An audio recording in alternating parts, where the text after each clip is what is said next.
Just a Concerned Citizen by Damos on AO3. Chapter 9. Real Talk. Telephone's agency, a fairly large one known as Bright Streets, wasn't even all that far from the safe house as it turned out. Close enough to walk to, close enough that, despite his feet, Izuku insisted he do so, because, as fun as being carried around by a pro hero had been, he didn't want that to be his first impression on anyone there. It wasn't so bad, really, especially not once he had gotten his shoes back on and started ignoring the glances the heroes kept sending to each other when they thought he wasn't looking. The building itself was a shiny, squarish thing, situated on a busy street corner. It could have been easily mistaken for a normal office building, were it not for the multiple of balconies and flat poles juggling out of the rooms of the upper floors. As they approached, he cradled his neck to watch with no small amount of awe as someone with some sort of light quirk landed on the fourth-story balcony and ducked inside. Not exactly the most secure place, I'll admit, especially compared to a literal safe house, but that seems like a boring place to leave you, so... Mind Jack had put his costume back on, so Izuku couldn't really tell what his expression was anymore. It sounded like a grimace, though. I'm hoping that no one would be stupid enough to attack you inside a literal hero agency. And if they were, well... The hero gestured at the front window, which had various cutouts of big heroes at the agency plastered over every inch. Telephone hadn't been with the agency all that long, but his popularity had led him into getting the biggest spread. An action shot of the man leaping somewhere, tape extended. Izuku thought the hero was pretty cool. He had debuted at 19, which was stupidly high for a new hero, and had stayed in that exact same pot as his classmates rose and fell around him. Genuinely, people thought he was dependable, humble, and friendly. Izuku's personally thought that the way he had handled his own hero career was pretty smart. A lot of his classmates had tried founding their own agencies right away and gotten bogged down in bureaucracy of it all. The rest had accepted jobs as sidekicks and had only been able to start clawing their way into actual hero positions somewhat recently. Whatever opportunity he had taken to get out of that clearly worked for him. Oh, This time he was caught. Tokoyami's glancing at him. I was mumbling again, wasn't I? I'm so sorry. Why? Said Mind Jack, pushing open the door and effectively ending the conversation. A sidekick named Miss Magenta gave them a tour, which Izuku could only half pay attention to because her quirk was so cool. Turning into mist like that would have so many applications. And this is where you'll be staying. I know there's 2 beds, but unless we hire someone soon, you should have the room to yourself. The light blue-skinned woman clapped for emphasis. If you need anything, feel free to ask anyone here for help.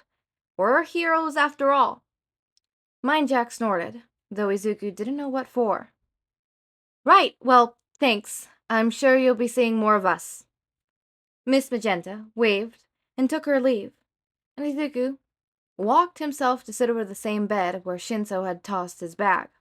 The 3 of them were silent for a long moment. Do you need help getting situated? Toshinori was the one who broke it, gesturing at the duffel bag as it wouldn't take less than a minute to unpack. No, that's okay. I'd rather you guys try and find more on the case, you know?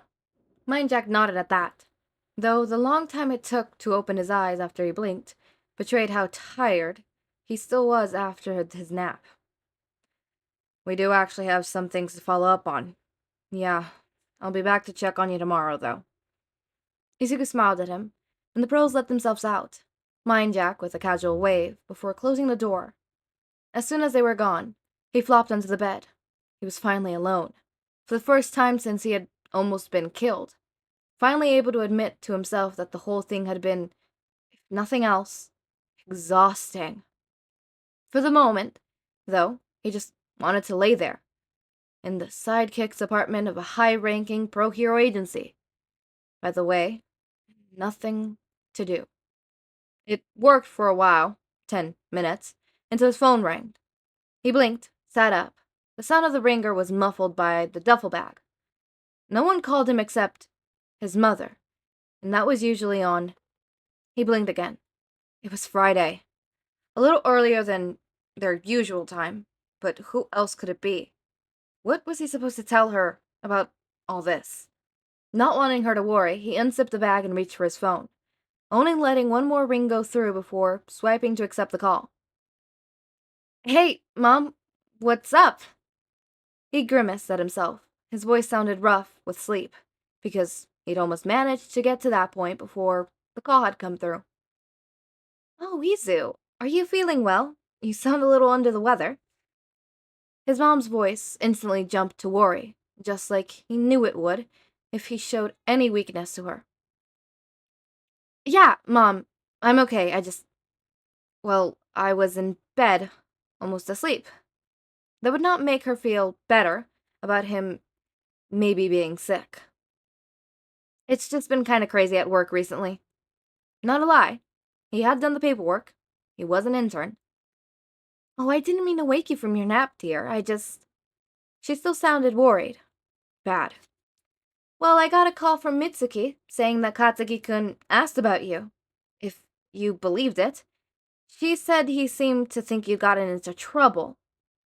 Oh, no. Izuku tried to bite back the sudden wave of nausea at the realization hit. Jack must have said something. Why wouldn't he have? It would only make sense to do vigilance when someone acted shifty about a hero in the top 5. His mom never knew about how bad Kachan had been to him, and as long as she was friends with Mitsuki Bakugo, she would never find out. Oh, no, I'm fine. He hesitated. Nothing to worry about, really. There was just something that happened near my apartment, but a pro showed up. Well, in his apartment. Same difference. He blinked. With everything that had happened, he had forgotten.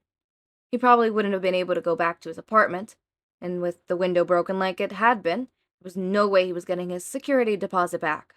Not that he'd ever really expected to. Oh, sweetie. His mother shifted.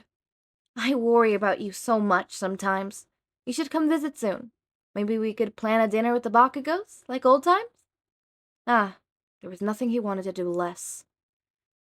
Maybe around the holidays, or something, he said, trying to buy himself time. If we want Kachan to be there, you know how busy pros can be. Oh, that's true, his mom hummed. I'll have to talk to Mitsuki more about it. Izuku let the conversation drift off to another thing, but a knot of anxiety collided firmly in his chest. Midoriya's hitmen had been exactly the break in the case the man expected them to be.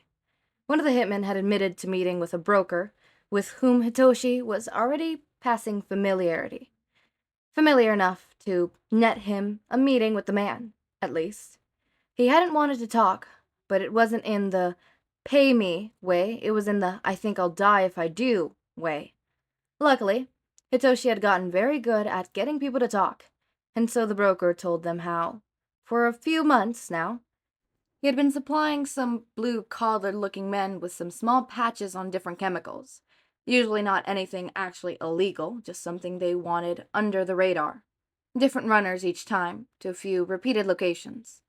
The orders had dropped off until his usual contact showed up, asking him to organize a hit, and well, Hitoshi knew the rest. Finding the location of the packages had been dropped off was easy enough, and he'd spend a few hours scouting out each area trying to figure out where they would have gone from there. One set of security cam footage later, he had a better idea, but at 3 a.m., a white pickup truck drove by with its lights off, and it followed to where he was pretty sure was exactly where he was supposed to be. It pulled up to a harbor warehouse, though the gravel of it lost, so the park around the back, away from the street. Hitoshi watched from the rooftop as 3 people got out of the car. 2 men, faces covered, and a similar figure who wasn't quite walking steady. Drunk, maybe? Or maybe. Maybe under the effects of a quirk that wouldn't let him remember where they have been if they were found on the street corner days later. All three figures disappeared into a side door, instead of going into the building, appearing to open to the stairs that led down some kind of basement level, which was also suspicious in his opinion. Even in the age of quirks, having a basement right next to the body of water was expensive as hell.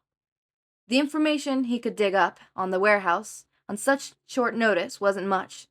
The building was owned by someone who didn't appear to exist. 20 minutes later, the man reappeared, got into the car, and drove away. Hitoshi recorded the plate numbers to run later and considered for a long moment how he wanted to handle this. He could probably use the element of surprise to get what he assumed was a kidnapping victim out tonight. But one wrong move from him could lose so much time, lives, intel. In the end, he burned his face in his capture weapon and crossed the lot. Without any backup, he wouldn't be doing any saving tonight, as much as it burned him. But he could be doing his best to make sure this all stopped. This was a dangerous option. The way the building sat low and far apart from its neighboring meant he couldn't just swing across it. Instead, he had to settle for boating across the ground until he reached the wall of the building. He let out a long breath, as nothing else moved or raised an alarm. He couldn't check the basement, not without knowing he wouldn't be trapped himself. Instead, he wrapped around the building until he reached the side where it faced the water. It was exposed here. Even this late at night, a few boats moved separately up and down the river, clearly in eyeshot under the moonlight. But more importantly for him, the rattly dock stretched out to the set of bay doors, and above the doors were a long row of windows. The light fixtures, thankfully turned off, didn't seem like they would support his weight. So, instead, he got a running start, and with a proactive movement, leaped and pulled himself onto the tiny ledge above the door. It wasn't as silent as he hoped, his weight on the ledge causing it to creak loud enough to be heard. Not wasting time, he looked through the window to see what he could find. He wasn't really sure what he'd expect, but huge metal tanks and a confusing networks of pipe between them wasn't it. He didn't know what he was looking at, really. Most of the pipes led to a series of tables in the far wall that were covered in what appeared to be chemistry equipment. Drug manufacturing, then? But what he was looking at didn't match up with anything he knew about. It seemed more like some kind of fucked up research lab than it did a manufacturing plant, which, when paired with the kidnapping, raised a hell of a lot of red flags. He dropped off the ledge and returned the way he came, across the gravel and up the roof that he had been watching from, and from there, he moved from building to building until he reached the police station. Something prickled at the back of his neck, all the while. Whatever that was, it was bad. It wasn't the first time Hitoshi had helped plan a raid, but at the mention of possible human experimentation, the amount of people waiting to help suddenly made everything run a lot smoother. If all went well, they'd be hitting the place tomorrow night, hopefully before anything too bad happened. Something in the back of his mind told him that something would go wrong. It always did. But that place had been too insecure. It shouldn't have been that easy for him to find or to walk away from like he had. It was almost sunset again before he could get away, stopping first at his apartment to feed his cat, where he paused to take a breather on his couch. He probably should take at least a nap. But he opened his phone first. He ignored the message from the group chat, sent an emoji in response to the meme Kirishima sent him, and then paused at the last notification. From Citizen.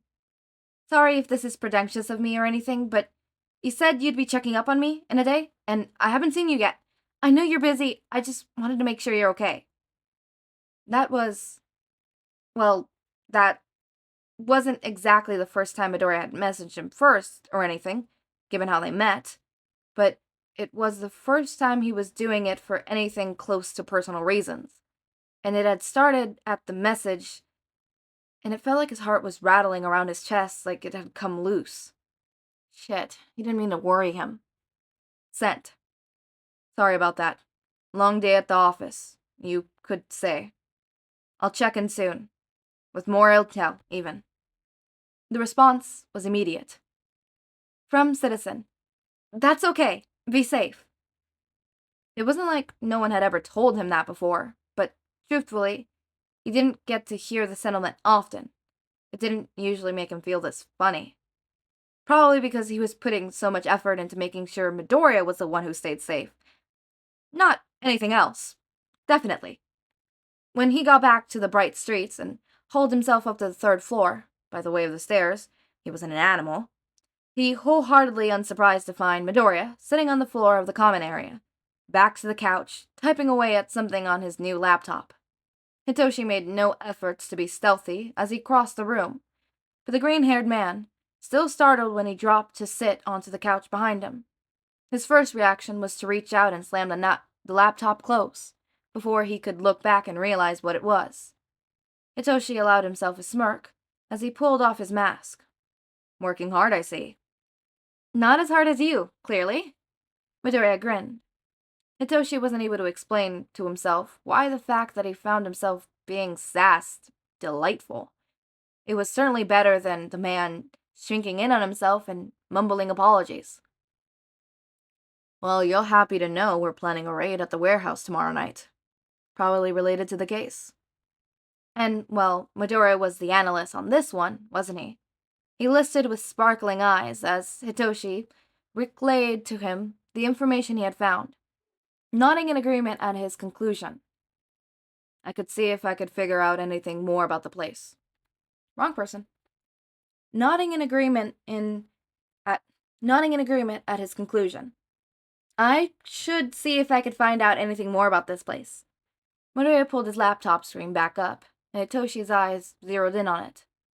Before that, he interrupted, pointing a finger at the offered piece of technology. Were you seriously looking at the same site that led to a hit getting pulled on you? Midoriya flushed a little red, and protectively pulled his laptop closer. I didn't exactly have many other leads, you know? You said this laptop would alert me if something happened? That's not the problem. Was there a sensitive way to put this? Did he need to? Since Midoriya seemed to want to be so caviar about it.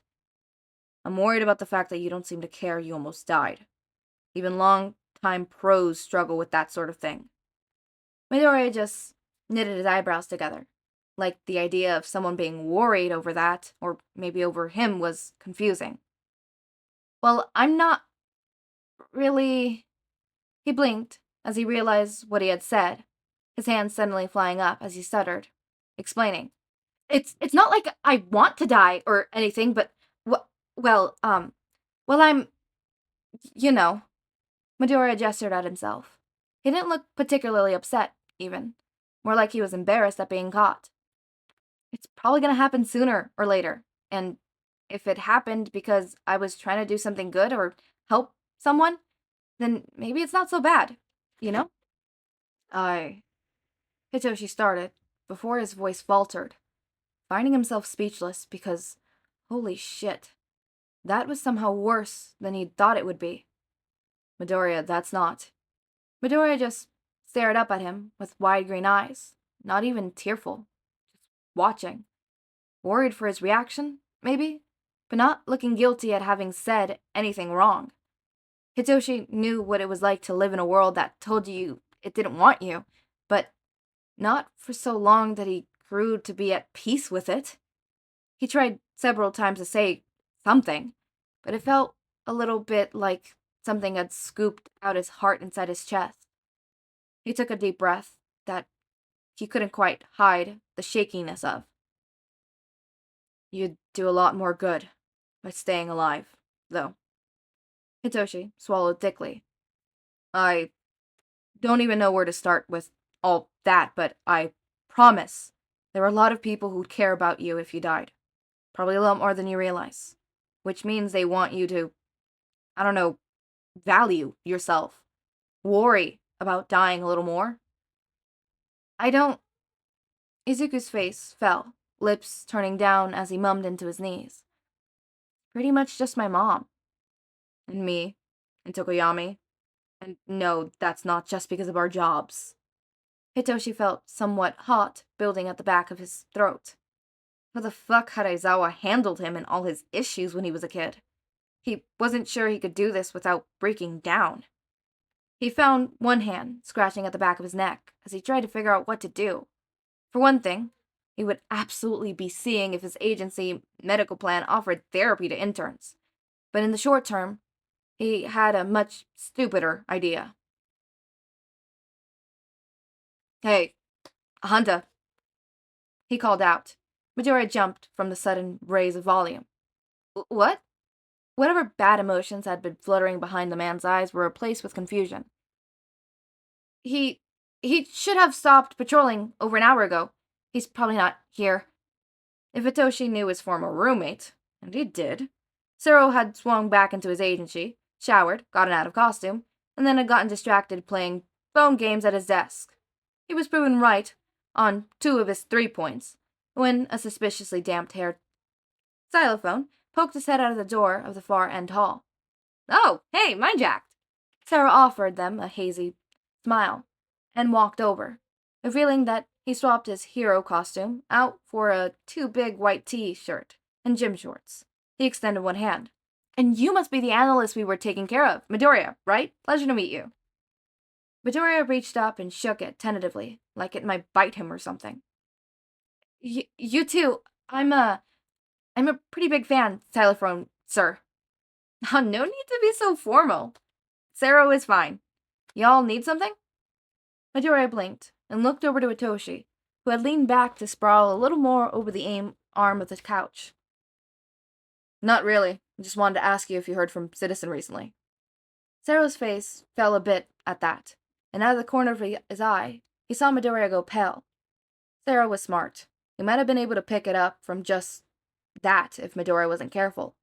But Zero also knew how to keep his mouth shut when it counted. No, man, I haven't. I don't think anyone has. Everyone's been pretty worried, you know? They were super helpful and all. He looked a little morose. You're the one who actually talked to them, right? Did something happen? Did something happen? Oh, please. Hitoshi had to stop himself from rolling his eyes so that it wouldn't be any more obvious than it already was. Yeah, actually. It's a little complicated. Zero nodded seriously. You're a good hero, dude. I'm sure you're figuring it out. Then he turned to Midoriya and offered a wink, and Hitoshi knew at once they had figured out at least a little bit of what was going on.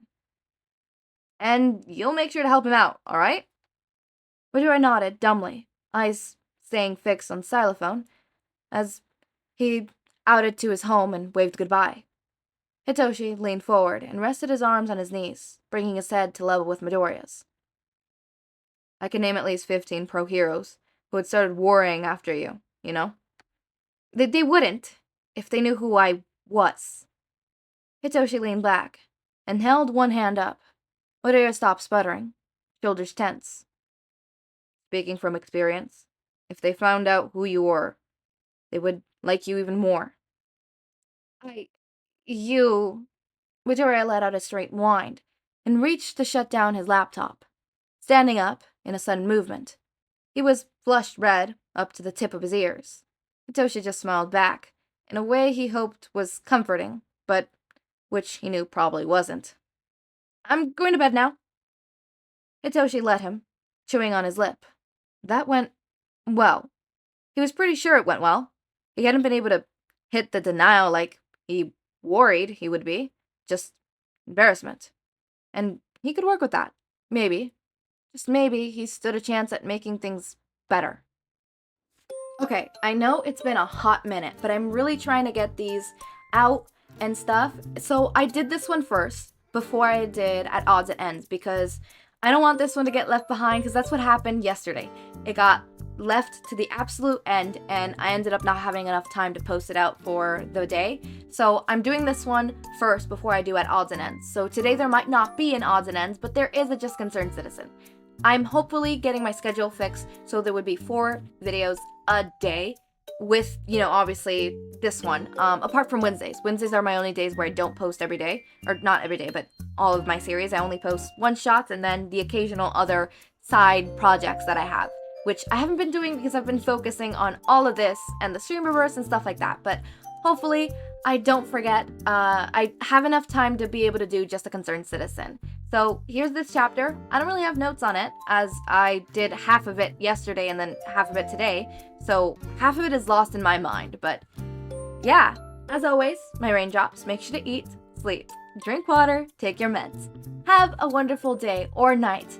Link to my Discord server and socials are down in the description. Subscribe to see more of my content, and thank you so much for watching.